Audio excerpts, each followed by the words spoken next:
আজকে যে রেসিপি কেনলো আনার কাছে আইসি এইটা বানাই থইল 1 মাসে নষ্ট হইতো না। আনারা যে কোনো মরক দি এই চিলি সস খাইতেন হেরবেন।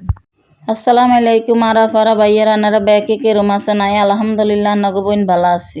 আজকে আন্নগরে দেখাইম একসা সহজে কেনে চিলি সস বানাইতে হয়।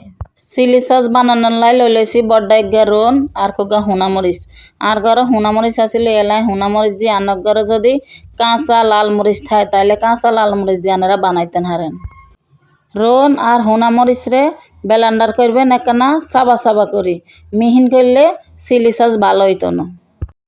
থাইল্যান্ডে এই চিলি সস বানানোর লাই হেতাকে এক্সট্রা জাল ছাড়া মরিচ আছে। আঙ্গ বাংলাদেশিরা জাল খায় এলে আঙ্গ দেশে আছে জাল মরিচ, আঙ্গ দেশে জাল ছাড়া মরিচ নাই। এই তার ব্লেন্ডার করন শেষ অন বয় দিছি পরিমাণ মতো হানি দি চুলের উপর বয় দিছি অন দিছি স্বাদ মতো নুন দিম স্বাদ মতো চিনি। আয় যে দূর চিলি সস বানাইম আয় এদূর পরিমাণে চিনি দিছি।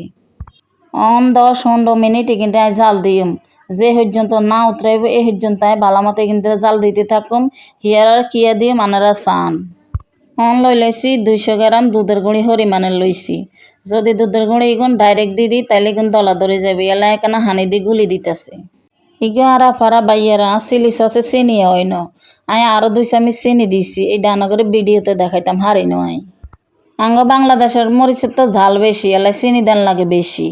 থাইল্যান্ডের মরিচের ঝাল নেই হ্যাঁ তারা কম চিনি দিয়ে এটা সুন্দরে বানাইতে হারে। ইগিনটে জাল দিতে হইব বালা করি ঘন অন পর্যন্ত তাই তার এখানে কেন ঘন হয়ে আইসে আয়ন দিয়ে দিছি 1 চামচ ভিনেগার। ভিনেগার আনারা আগে দিলেও দিতেন হারেন হরে দিলেও দিতেন হারেন কোনো অসুবিধা নাই, কিন্তু ভিনেগার দিলে কি হয় জানেন এটার যে একটা গ্যাস আছে এই গ্যাসটা চলে যায়। আয় আর চিলি সস পরিমাণে ভিনেগার দিছি আর এই চিলি সস একখানা মিষ্টি একখানা টক হয়।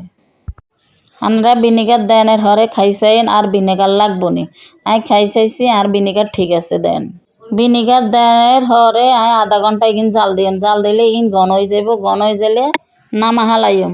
আনারা যে সাদা সাদা ফেনা দেখতেছেন এই হেনা কিন্তু থাকতো না নামালাইনের হরে ঠান্ডা হয়ে গেলে হেনা দেয়া যাইতো না। আয় একনা চামিচ দি উড়াই আনাগরে কাঁচা আনি দেখাই চান আর চিলি সস কেকিনি হইতেছে দেখছেন নি কি সুন্দর ঘন হয়ে গেছে আর চিলি সস আন আয় চুলের ফুতর নামা হালাইম কিছুক্ষণ হরে আয় ঠান্ডা হইলে আন্না করে দেখাইতেছি আনারা আর লগে থান। এই তো হয়ে গেছে আর থাই সুইট চিলি সস এই চান আয় আনাগরে কেন দেখায় কত সুন্দর ঘন হয়েছে। এটা কিন্তু খানি হানি না আনারা চাইলে আরো ঘন করতেন হারেন। আনারা এটা চাইলে কাছের বয়মে 6 মাস নর্মাল ফ্রিজে রাই এটা খাইতেন হারেন।